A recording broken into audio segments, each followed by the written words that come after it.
आदरणीय दर्शकवृन्द 2083 साल साउन महिनाको 27 गते बुधबार तदनुसार सन् 2026 अगस्त 12 तारिक औँसी तिथिको दिन कर्कट राशि र अश्लेषा नक्षत्रमा लाग्दैछ भयङ्कर खग्रास सूर्यग्रहण। यस ग्रहण लाग्दा दिउँसै आकाशमा ताराहरू देखिनेछन्।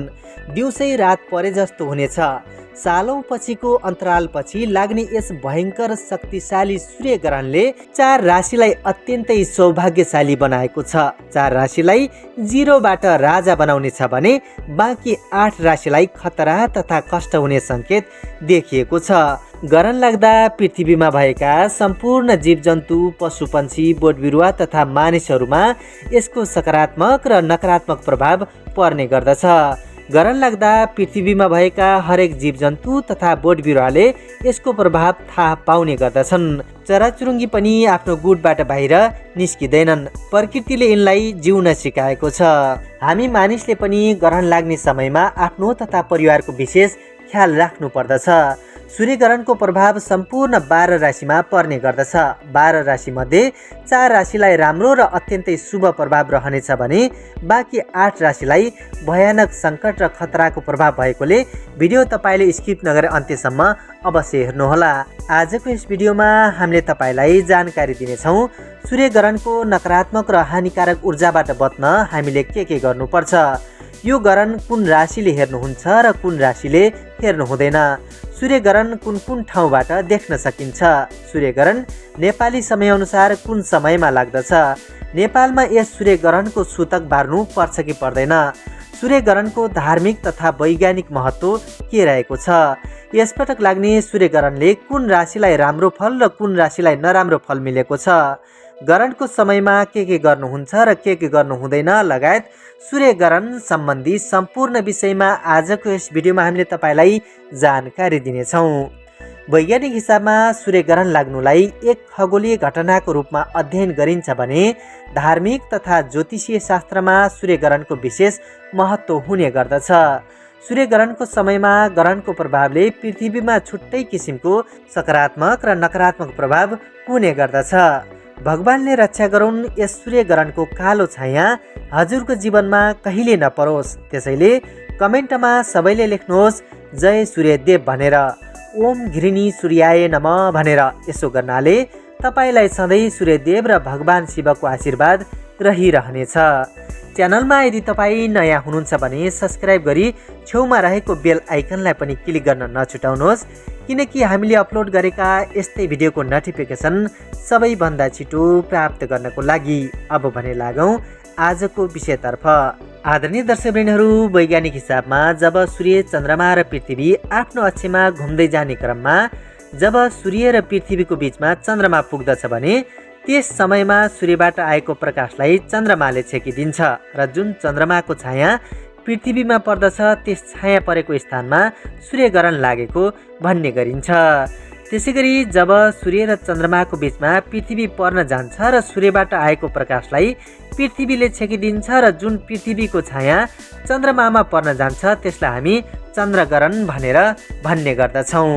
यो छाया आंशिक छाया र पूर्ण छाया हुने गर्दछ। आंशिक छायालाई खण्डग्रास सूर्यग्रहण भनेर भनिन्छ भने पूर्ण छायालाई खग्रास सूर्यग्रहण अर्थात् खग्रास चन्द्रग्रहण भनेर भन्ने गरिन्छ। यसपटक लाग्ने सूर्यग्रहण पूर्ण छाया अर्थात् खग्रास सूर्यग्रहण रहनेछ। परापूर्व कालमा देवता र दानव मिलेर समुद्र मन्थन गर्दै थिए र यसै मन्थनको क्रममा 14 प्रकारका रत्न निस्किएका थिए। समुद्र मन्थनको समयमा जब अन्तिम रत्न अमृत निस्कियो तब देवता र असुरहरू बीच अमृत पाउनको लागि ठुलो युद्ध भयो। असुरहरूले अमृत खोसेर लगेपछि भगवान विष्णुले देवताहरूको रक्षाको लागि एउटा सुन्दर मोहिनी रूप धारण गर्नुभयो। मोहिनीको रूप र जालमा परेर असुरहरूले अमृतको घैँटो मोहिनीको हातमा सुम्पिए। मोहिनीले देवता र असुरहरूलाई छुट्टा छुट्टै लाइनमा बसाएर देवताहरूलाई मात्र अमृत पिलाउन थाल्नुभयो। विष्णुको यो छल सोरभानु नामको चलाक असुरले बुझिहाल्यो। उसले रूप बदलेर सुटुक्क देवताहरूको लाइनमा गएर सूर्य र चन्द्रमाको बीचमा बस्यो। मोहिनीले उनलाई देवता सम्झेर अमृत पिलाउनु भयो। अमृत सोरभानुको घाँटीसम्म मात्र पुगेको थियो। सूर्य र चन्द्रमाले उसलाई चिनेर भगवान विष्णुलाई इसारा गर्दै उसको पोल खोलिदिए। रिसको जोगमा भगवान विष्णुले तुरुन्तै आफ्नो सुदर्शन चक्र प्रहार गर्नुभयो र सोरभानुको शिर काटिदिनुभयो। तर अमृत घाटीसम्म पुगिसकेकोले उनको मृत्यु भएन। उनको काटिएको शिर राहु बन्यो र धड केतु बन्यो। आफ्नो पोल खोलिदिएको हुनाले राहु र केतुले सूर्य र चन्द्रमालाई आफ्नो सबैभन्दा ठुलो शत्रु माने। यसरी त्यही पुरानो बदला लिनको लागि राहु र केतुले समय समयमा सूर्य र चन्द्रमालाई मिल्ने प्रयास गर्छन्। यसलाई हामी ग्रहण भन्छौँ।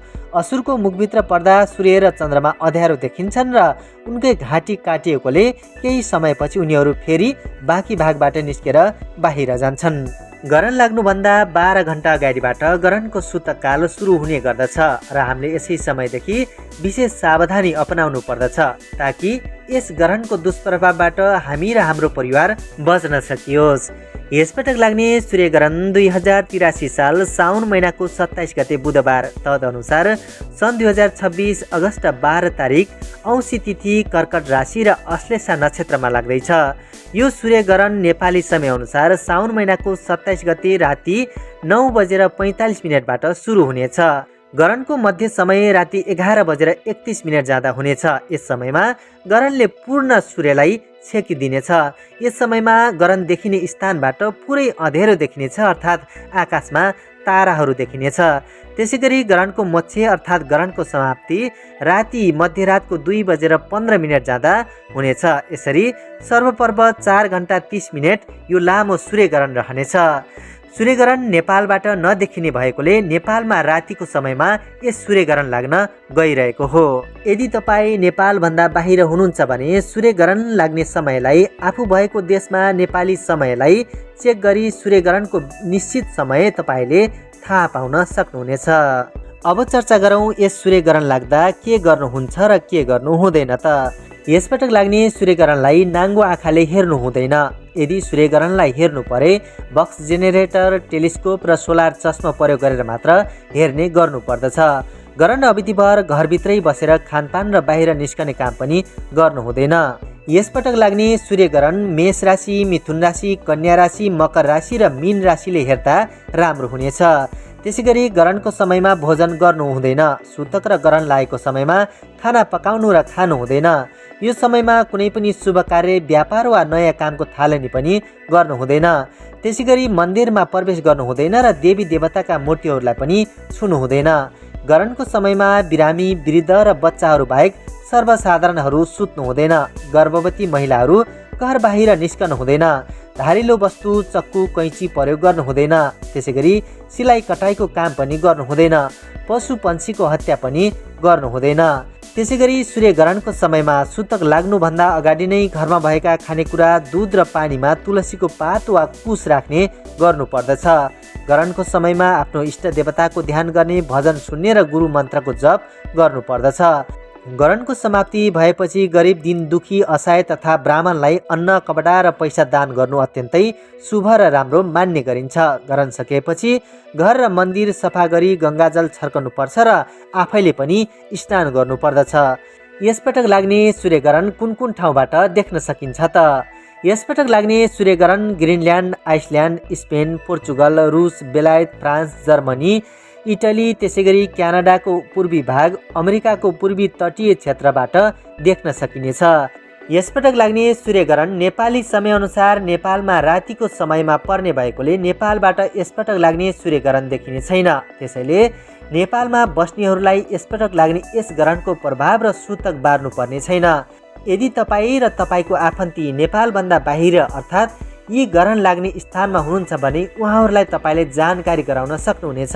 ग्रहणको समयमा के गर्नुहुन्छ र के गर्नु हुँदैन भन्ने कुराको तपाईँले जानकारी दिनुभयो भने यस सूर्यग्रहणको दुष्प्रभावबाट तपाईँको आफन्ती बच्न सक्नुहुनेछ।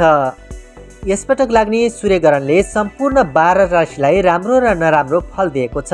यस ग्रहणको प्रभावले कुन राशिलाई कस्तो प्रभाव मिलेको छ, कुन राशिले के गर्ने के नगर्ने अबको पालोमा जानकारी दिउँ है त। मेष राशिलाई सौख्यम भन्ने फल मिलेको छ। सुख, मानसिक शान्ति र पारिवारिक ऐश्वर्य प्राप्त हुनेछ। यो ग्रहण तपाईको राशिबाट चौथो भावमा लाग्ने भएकोले यसको मुख्य फल सौख्यम अर्थात् चौतर्फी मुख बनिएको हो। लामो समयदेखि परिवारमा रहेको कलह, अशान्ति र मतभेदहरू पूर्ण रूपमा समाप्त हुनेछन्। त्यसैगरी वृष राशिलाई चिन्ता भन्ने फल मिल्नेछ। तेस्रो भावको ग्रहणले साहस बढाए पनि पञ्चीय गणना अनुसार यसले चिन्ता उत्पन्न गराउँछ। भविष्यलाई लिएर मनमा अनेकौं उत्पादन र विचार र डरहरू आउनेछन्, जसले गर्दा कार्यक्षमतामा ह्रास आउन सक्छ। मानसिक शान्तिको लागि दैनिक ओम नमः शिवाय मन्त्रको जप गर्नुहोस् र चामलको दान गर्नुहोस्। त्यसैगरी मिथुन राशिलाई व्यय भन्ने फल मिलेको छ। मिथुन राशिलाई आर्थिक रूपमा निकै सचेत रहनुपर्ने समय रहेको छ। नचाहँदा नचाहँदै पनि ठुलो रकम फजुल र आकस्मिक खर्च बढ्नेछ। यो समयमा कसैलाई पनि ऋण वा सापट नदिनुहोला। कर्कट राशिलाई घात भन्ने फल मिलेको छ। कर्कट राशिको अश्लेषा नक्षत्रमा यो ग्रहण लाग्दैछ। पञ्चाङ्गमा यसलाई घातको संज्ञा दिएको छ। यसको अर्थ शरीर र मस्तिष्कमा सिधा नकारात्मक ऊर्जाको प्रभाव पर्नु हो। सवारी साधन चलाउँदा वा बाटो काट्दा अत्याधिक सतर्क रहनुहोला। टाउको दुख्ने, रक्तचाप बिग्रने र मानसिक भ्रम हुने सम्भावना रहन्छ। ग्रहण दोष निवारणका लागि महामृत्युञ्जय मन्त्रको जप र ग्रहणपछि चाँदी वा दूध दान गर्नु तपाईँलाई राम्रो हुनेछ। सिंह राशिलाई क्षति भन्ने फल मिलेको छ। सिंह राशिलाई कार्यक्षेत्र वा व्यापारमा तपाईँले सोचेको जस्तो उल्टो भई आर्थिक घाटा लाग्न सक्छ। राज्य पक्ष वा कानुनी झमेलाबाट नोक्सानी हुने योग रहेको छ। त्यसैगरी कन्या राशिलाई लाभ भन्ने फल मिलेको छ, अर्थात् चौतर्फी धन लाभको फल मिलेको छ। कार्यसिद्धि र उन्नति हुनेछ। तपाईलाई बारम्बार फाइदा रहनेछ। रोकिएका सबै कामहरू एकाएक बन्न थाल्नेछन्। नयाँ र स्थायी आम्दानीका स्रोतहरू फेला पर्नेछन्। त्यसैगरी तुला राशिलाई अत्यन्तै शुभ फल सुखम भन्ने फल मिलेको छ। कार्यक्षेत्रमा उच्च सफलता, पदोन्नति र मान सम्मान प्राप्त हुनेछ। सुखम फल मिल्ने कारणले गर्दा तपाईको नोकरी र व्यवसायमा तपाईको कार्यकुशलताको प्रशंसा हुनेछ। नयाँ पद वा जिम्मेवारी पाइने बलियो सम्भावना रहेको छ। वृश्चिक राशिलाई अपजस भन्ने फल मिलेको छ। तपाईले राम्रो नियतले गरेको कामको पनि उल्टो मूल्याङ्कन हुनेछ र समाजमा कार्यक्षेत्रमा अपजस रहनु पर्नेछ।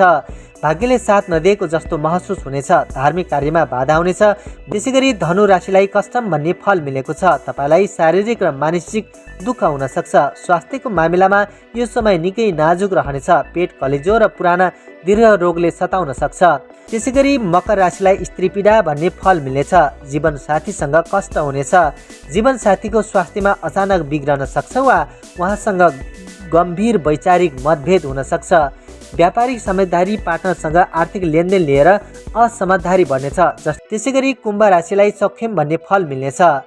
कुम्भ राशिलाई तपाईका पुराना विरोधी वा शत्रुहरू आफै कमजोर भएर जानेछन्। मुद्दा मामिलामा तपाईको जित हुनेछ। लामो समयदेखि चलिरहेको रोगबाट स्वास्थ्यमा सुधार आउनेछ। बैंकको ऋण र पुराना उधारहरू चुक्ता गर्न आवश्यक धनको व्यवस्था हुनेछ। र अन्तमा मीन राशिलाई चिन्ता भन्ने फल मिलेको छ। विशेष गरी सन्तानको स्वास्थ्य र शिक्षाको व्यवहारलाई लिएर मन सधैँ चिन्तित र अशान्त रहनेछ। विद्यार्थीहरूको पढाइमा एकाग्रता टुट्नेछ र परीक्षाको नतिजा कमजोर आउन सक्छ। प्रेम सम्बन्धमा रहेकाहरूको लागि बीच अविश्वास र भ्रम सिर्जना हुन सक्छ। गायत्री मन्त्रको जप गर्ने र पहेँलो फलफुल वा चामल दान गर्नुभयो भने तपाईलाई राम्रो हुनेछ। यो त थियो सूर्यग्रहण सम्बन्धी हामीले तपाईलाई दिएको जानकारी। कस्तो लाग्यो? जस्तो लाग्यो त्यस्तै लाइक, कमेन्ट र भिडियोलाई सेयर, सब्स्क्राइब गर्न नभुल्नुहोला। यस्तै भिडियो लिएर हामी सदाबाह उपस्थित हुनेछौँ। तबसम्मको लागि भिडियोलाई लाइक र च्यानललाई सब्स्क्राइब गर्नुहोस्। अहिले भने बिदा हुन्छौँ। नमस्कार।